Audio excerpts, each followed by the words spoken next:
Orvieto, one of the many quaint little country towns in Umbria, central Italy. At first glance, it doesn't seem to possess anything more than your typical Italian small town, except for the majestic beauty of its cathedral, perhaps, which has become, over the years, one of the symbols of the city. And yet, there's a special ritual that draws together the people of this town every single year. It's a procession in honor of the body of Christ, called the Feast of Corpus Christi. Which begs the question, why is it that Orvieto, a relatively small town of about 20,000 people, displays such a mood of exaltation for this feast? Bishop Benedetto Tuzia, the Bishop of Orvieto, explains what drives the citizens of Orvieto to organize this big procession every year. Why Orvieto? Why this beauty? Because this beauty conceals something else, more mysterious.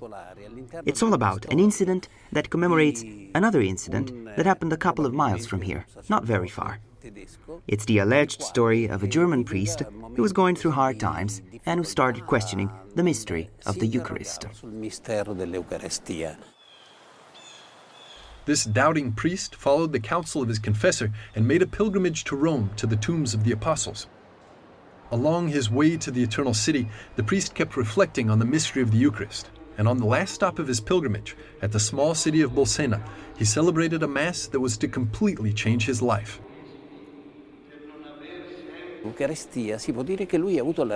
And it was while he was celebrating Mass that he received all the answers to his doubts and uncertainties.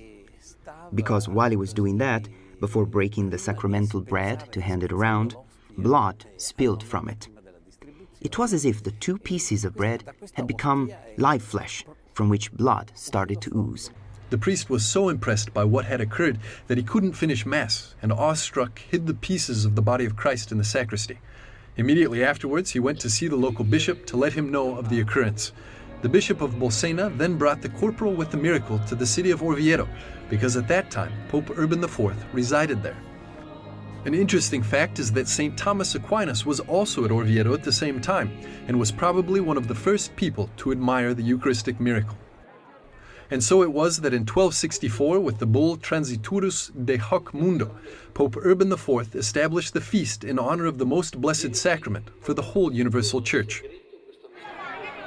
While wandering around the little streets of Orvieto in search of more evidence of how the Feast of Corpus Christi was born, we stumbled across a mysterious image that seems to tell its story.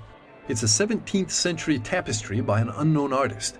On the left, there's Pope Urban IV. On the right, we can see Saint Bonaventure of Bagnoregio and Saint Thomas, the Dominican monk who was entrusted with the officium of the feast and who later composed one of its most famous hymns, Adore te devote. In between these two saints, though, these two doctors of the church, right at the center of the image, there emerges in all its force the figure of a humble little girl, a pious girl named Juliana, who's considered the true architect of what to this very day the church calls the Feast of Corpus Christi. Father Philippe Dallour told us the story of this simple girl endowed with extraordinary spirituality and relationship with the Eucharist. Saint Juliana of Mount Cornillon. Soon after her birth, her parents both died, and she became an orphan. She started having visions of the Eucharist.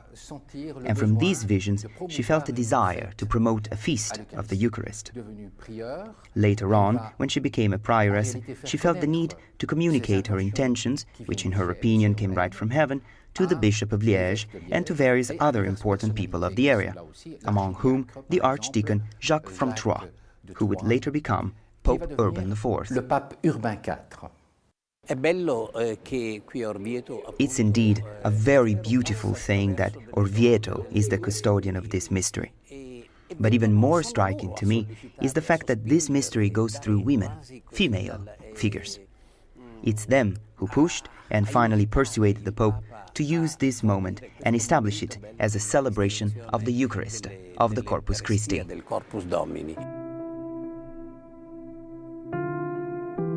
Coming to this point, in order to fully appreciate what Michelet calls the wonderful poetry of God wrapped in a piece of bread, we can't but follow the only way ahead of us and let ourselves be led by that invisible hand that silently breaks through history. and which many people prefer to call providence.